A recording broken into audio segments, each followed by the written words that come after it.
The first 2 decades of franchising was nothing but fast food because people were like, oh, franchising is about fast food. So let's do chicken, let's do sandwiches. There's almost every type of food franchise, but it expanded to almost every other category.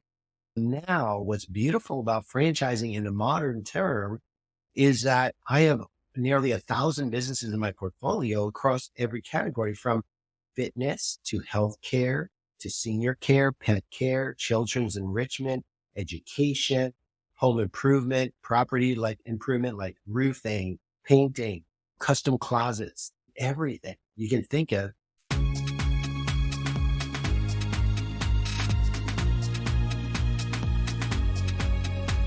It's time to reinvent.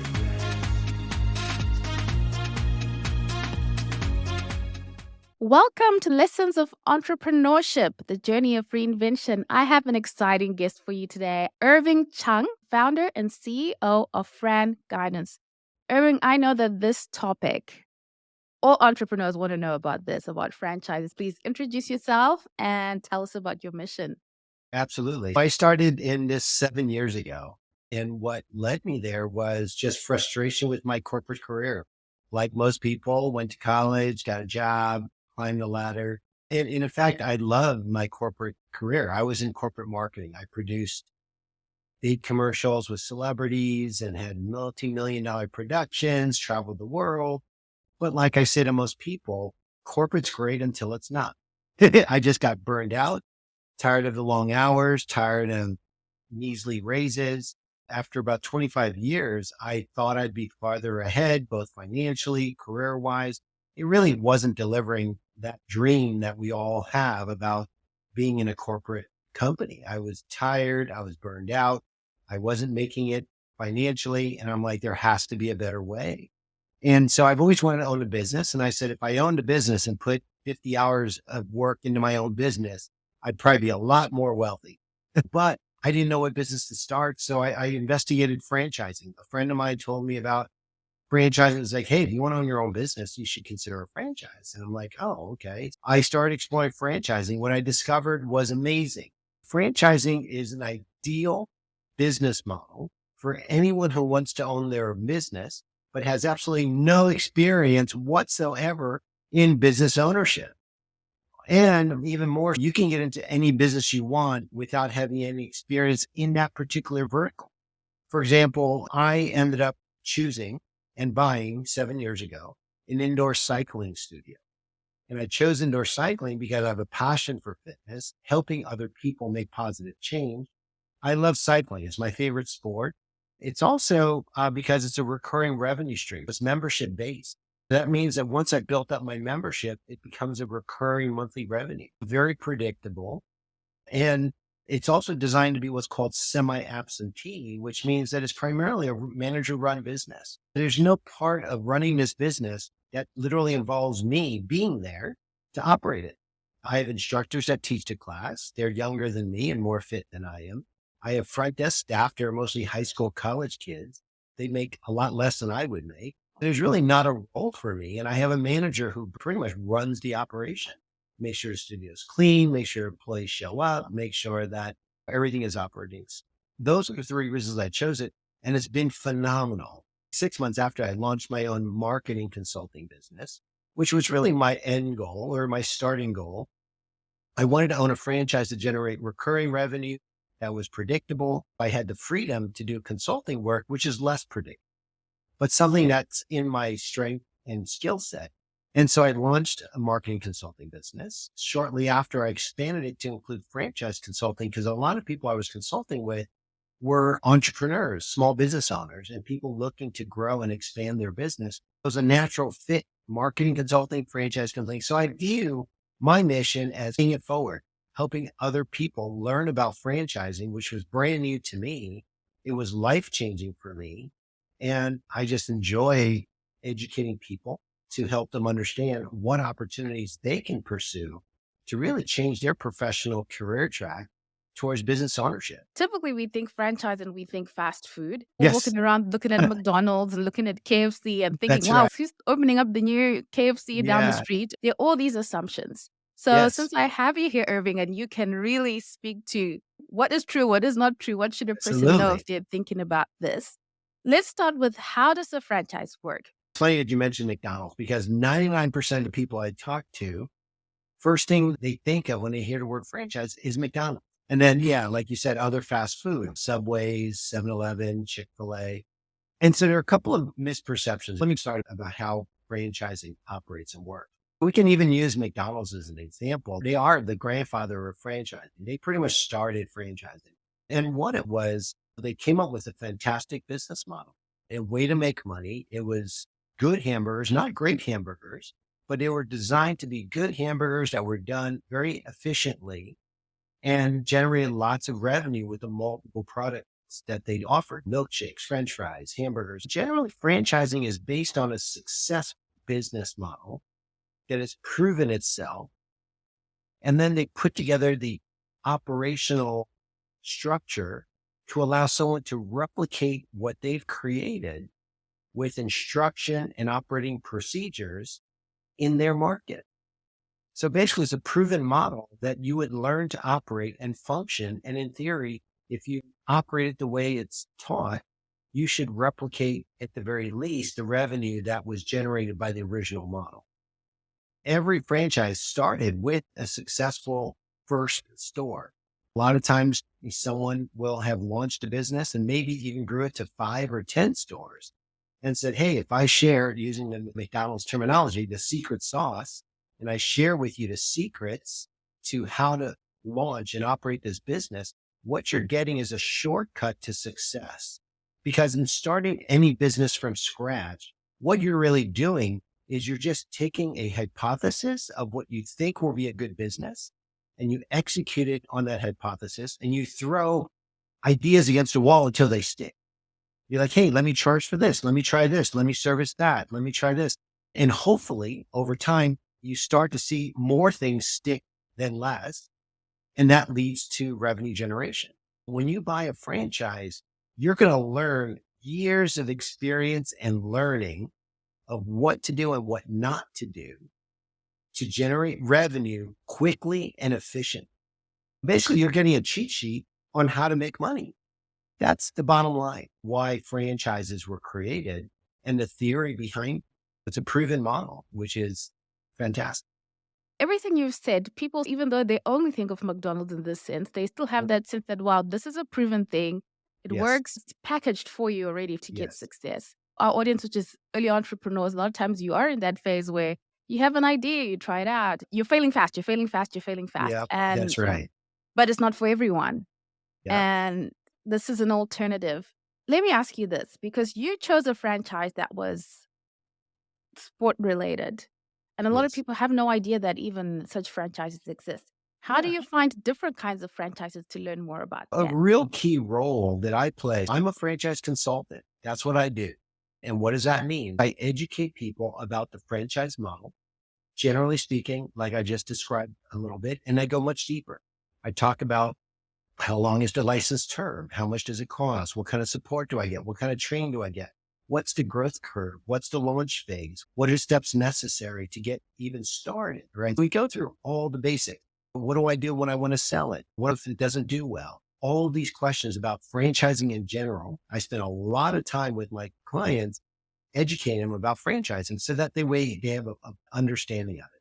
For example, one of the key things people have a misunderstanding about in franchising is royalties. Royalties are a percentage of your gross that the franchisor charges you to operate that business, right? And that's how they make money.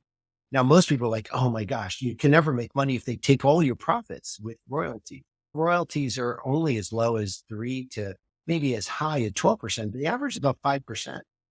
And what that pays for, of course, is the franchisor's profit, but it also goes towards paying for resources at the corporate office that come back to you as support services. Every franchise operation has a corporate office that's staffed by a VP of marketing, VP of sales, VP of operations. And all these people are specialists within their service requirement, and they're a resource to franchisees from the very beginning. They train you, they coach you, they're always present. In a franchise, you're never alone. You have an entire corporate office whose job is every day to wake up and make you successful. That is all they do. And so that's another benefit. But most people have its negative perception of royalties. It's only 5%. And if you think about most businesses, they may have a profit margin of 15 to 30%, even if you're not in a franchise. Franchise delivers the same kind of profit margins, sometimes even higher. You're still getting 15 to 40%, 30%. And that's even with the 5% royalty coming off. It's considered like another cost of doing business. Like you wouldn't complain about payroll, or maybe you would, but it's expected. You have to pay employees, you have to pay insurance, you have to pay taxes, you have to pay a lease, you have to pay for vehicles, you have to pay for gas, or what you call petrol. I mean, you got to pay for all that stuff. That's the cost of doing business. 5% off the top also pays for the franchisor support that you're getting. And you're getting even call centers, you're getting marketing strategy, you're getting marketing materials, you're getting all that information and support as part of that. That's part of it. Now, the other part of what I do as a franchise consultant is I educate people about the vast variety of franchises available. Since 1963, which is a long time ago, that's when McDonald's was born. The first probably 2 decades of franchising was nothing but fast food, because people were like, oh, franchising is about fast food. So let's do chicken, let's do sandwiches, let's do everything in the world. And still proliferating. There's almost every type of food franchise, but it expanded to almost every other category. Now, when I consult with people, what's beautiful about franchising in a modern term is that I have nearly 1,000 businesses in my portfolio across every category, from fitness to healthcare to senior care, pet care, children's enrichment, education, home improvement, property like improvement, like roofing, painting, custom closets. I mean, everything you can think of, we can do. Even painting. There's a painting business that does not just like house painting, but art painting, like experiential, natural soap business. So if you want to buy natural, organic, and plant-based soaps, we have that. It's just really exciting for people to learn and understand, wow, that's pretty cool. I didn't realize that even exists. And that's the other liberating part. In my case, I spent 25 years in marketing. If I wanted to get into technology or finance, guess what? Any corporate recruiter that looked at my resume would be, you don't qualify. Why are you wasting my time? After 25 years in one industry, which is the majority of in the professional world, you get pigeonholed into only one thing. There's no way for me to diversify. I can't really start a new career. I have 25 years experience. What am I going to do? I can't get into finance. I can't get into technology. They're not going to hire someone that's entry level, at least with the sort of money I want to make. In franchising, you can actually do anything you want. As a 40-year-old, 50-year-old who wants to reinvent themselves, basically in franchising, all you have to ask yourself is, what do I want to do when I grow up? Do I want to get into healthcare? Do I want to get into fitness? Even though I feel I'm relatively fit for my age, I'm not fit enough to really be an instructor. My instructors are 20, 30 years old, super bubbly, super energetic, and people don't want to pay to see me on that bike, right? Owning a fitness studio doesn't mean I have to work in it. It means I own it and operate it. When you buy a business, you're not buying a job. That's a huge mindset shift for people, because when you take a job, your productivity results in, hey, your carrot, you get a paycheck. You don't do this, you don't get your carrot. For me, I don't need to teach a class to make money for my studio. My instructors teach the class. I don't need to open the front doors to let my members in. My responsibility is to hire the right people, conduct marketing to generate leads, motivate my employees, train them to do their job, and then reward them for it with a paycheck, of course. But at the end of the day, really owning a business means your employees are making the money for you. So those are all very liberating components of why go from corporate to business ownership.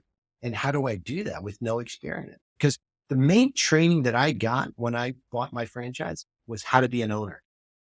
It wasn't to be a bike instructor. It wasn't to be a front desk person to greet and clean, but it was, what are your key responsibilities as an owner, which is staffing with the right people, right? Paying the right amount based on your business model, advertising to generate demand and capture customers, converting those customers to members, and rinse and repeat every single month.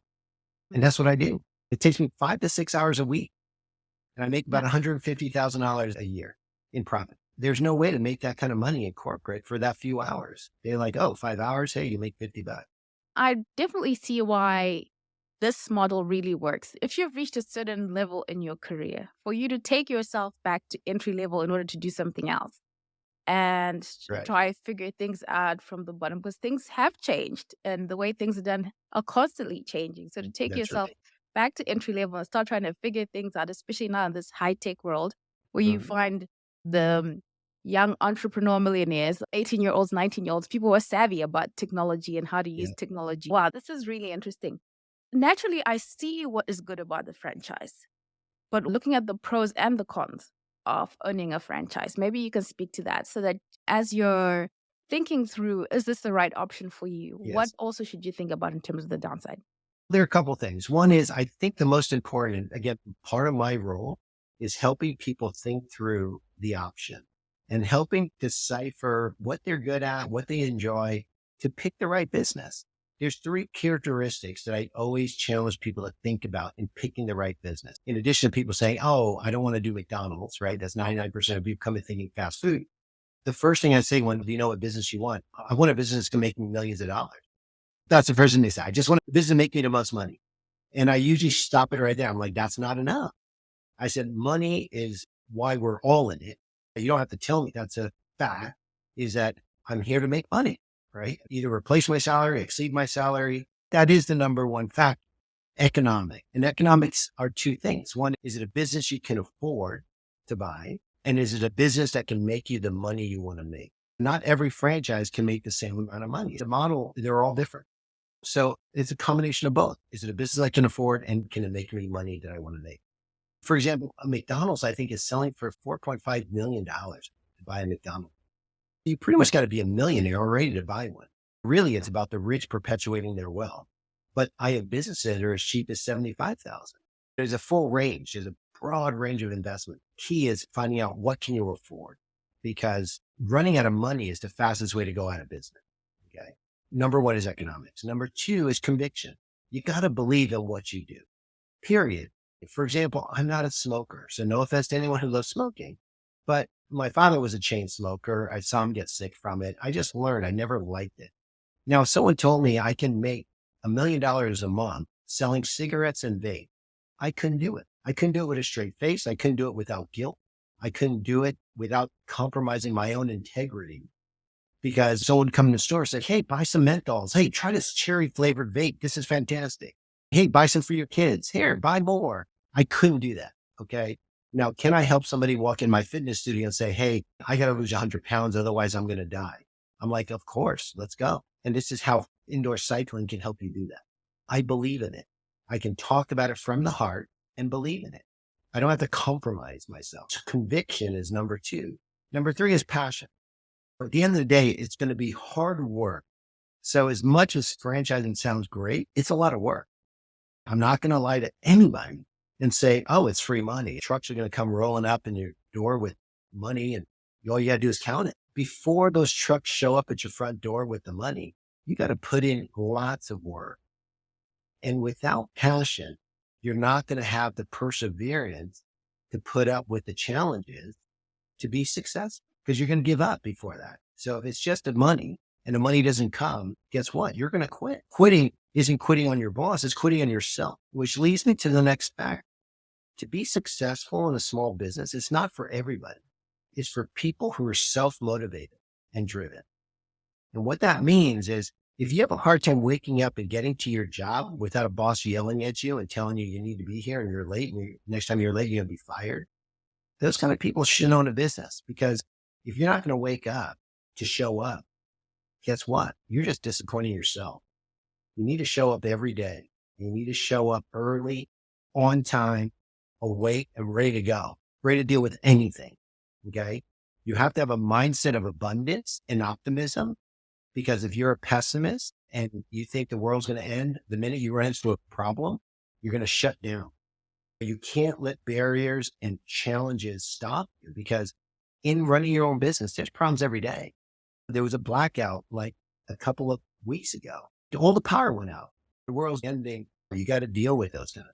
There's a ceiling leak. There was this, an instructor got sick. I mean, you're always dealing with something.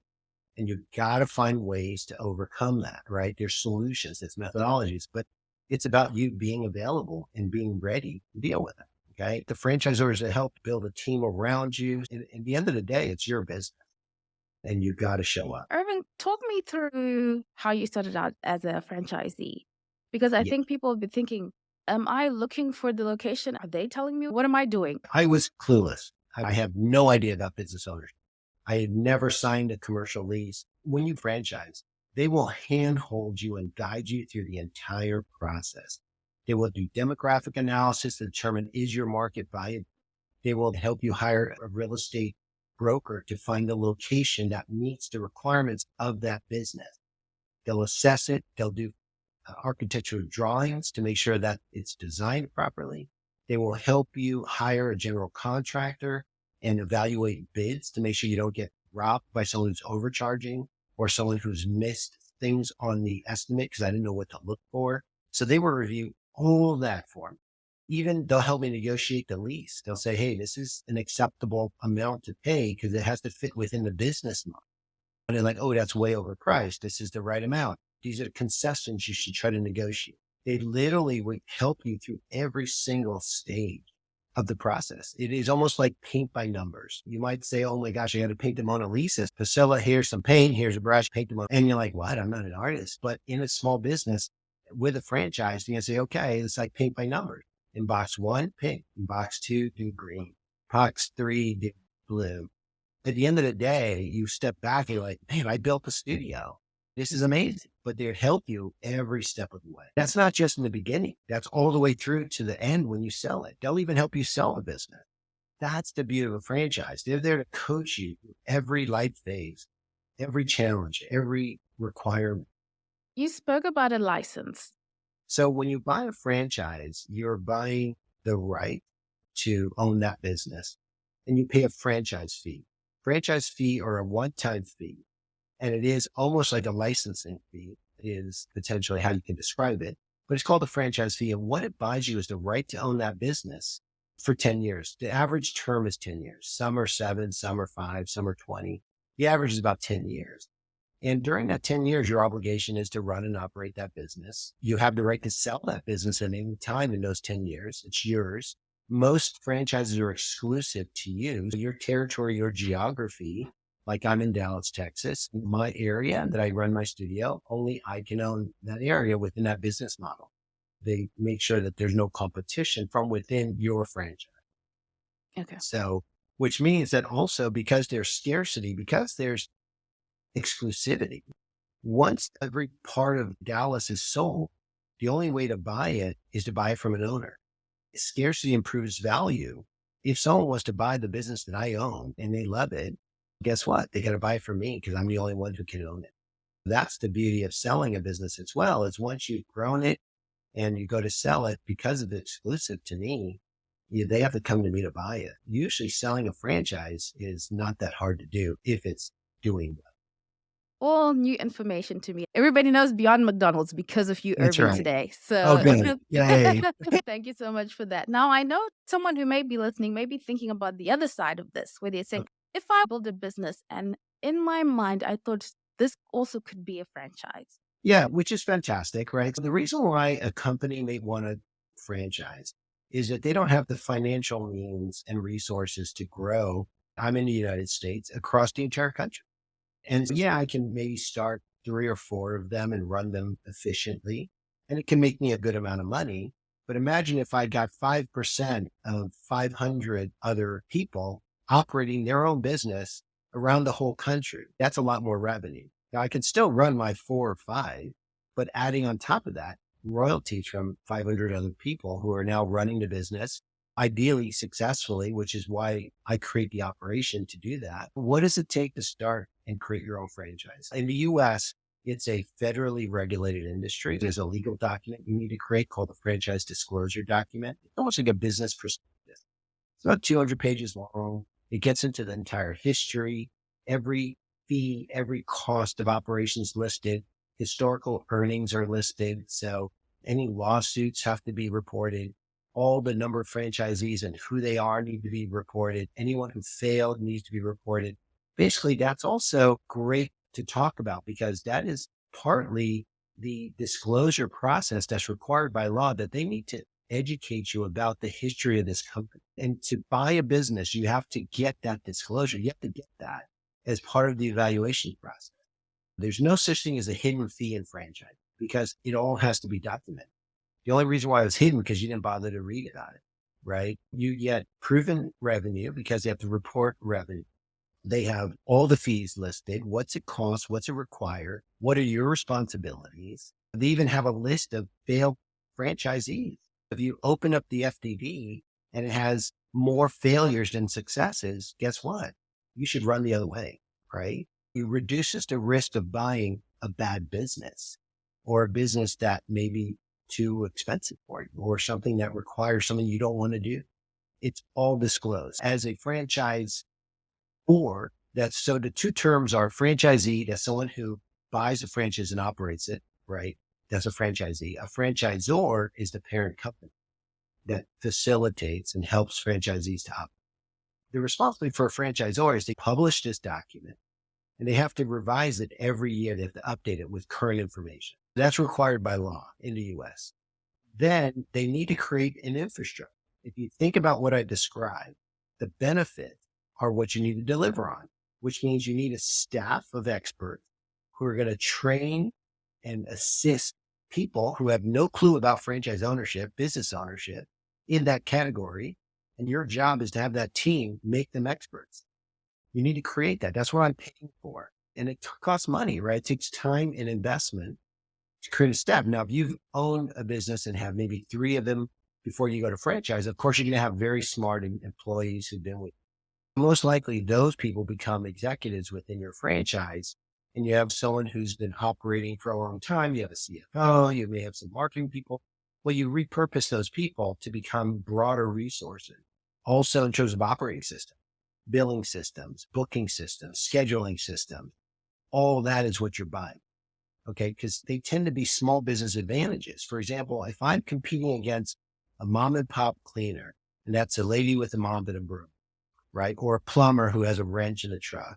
What you end up is someone saying, oh yeah, I'll be there at 8:00 tomorrow morning. And then they don't show up. They call you 2 hours later saying, oh, I'm sorry, I got caught up on a job. I couldn't make it to your house. And well, I'm sitting here waiting. Where are you? In a franchise business, the way it works is much more professional. You'll book an appointment and it'll say next Thursday, 8:00. And you'll get an appointment notice saying, hey, Priscilla, you're booked for 8:00 Thursday morning, 30 minutes earlier. Hey, Priscilla, Joe's on his way. He'll be there in 30 minutes. You can track his vehicle. And look, he's approaching your house now. So you're going to have information, communication, confirmation, which is what we like as consumers. We don't like being kept in the dark. We don't like surprises. Hey, we quoted you $100. Guess what? Here's a bill for $100. It's not going to be, oh yeah, I told you it was 100, but really it's 150. You can't operate a business unprofessionally, which a lot of mom and pops do. In a franchise business, same thing with the hamburger automation. You want to have that same hamburger that I had in Sydney that I did in Dallas, Texas. And the only way to do that is if you run it and operate it with systems and methodologies that are consistent, right? So you got to create operating systems to deliver those services with consistency because that's what you're buying. I have to admit that I do Starbucks coffee. It's reliable. And so when I'm internationally flying in business, I'll look for Starbucks. Yeah, I like trying local foods and stuff. But usually my morning coffee, I don't want to mess with them. That's what I wake up. That's what I enjoy. That's my routine. And I love it that I can get Starbucks almost anywhere at almost any international airport. That's what you're buying. If I bought Starbucks and it tasted different, that's not the point of a franchise. The point of a franchise is delivering consistency of product and quality and service so that I know what I'm getting every time I go into one, because ideally I love it. That's the whole idea. Thank you so much, Irving, for unpacking that for us. Now, to someone who's thinking, Irving, I'm not financially ready to go into a franchise, Yes. but maybe I would like to read about it. There are a couple of my favorites. There's one called the E-Myth. The E-Myth is about business ownership. What's it take to be successful? I always recommend my clients read that book before they start their own business. It helps them understand best practices, what the right mindset is, and things like that. To the audiences listening, if you'd like to connect with Irving and learn more about franchises, how to become a franchise owner, what to consider, what to research, or you need someone who's an expert to talk you through this, I'm going to link at the bottom so that you can book a call with Irving Chung. Irving, thank you so much. This has been an awesome conversation, and I think it's going to get people thinking differently about business ownership. Thank you. If you want to learn specifically about franchising, definitely go to my website, FranGuidance.com. And in the learning section, there's information, and I post monthly blog there. Wonderful. Please do use that resource, and it's important to know what's out there so you can make the best decision on how to go forward as an entrepreneur. Thank you, Irving. Thank you.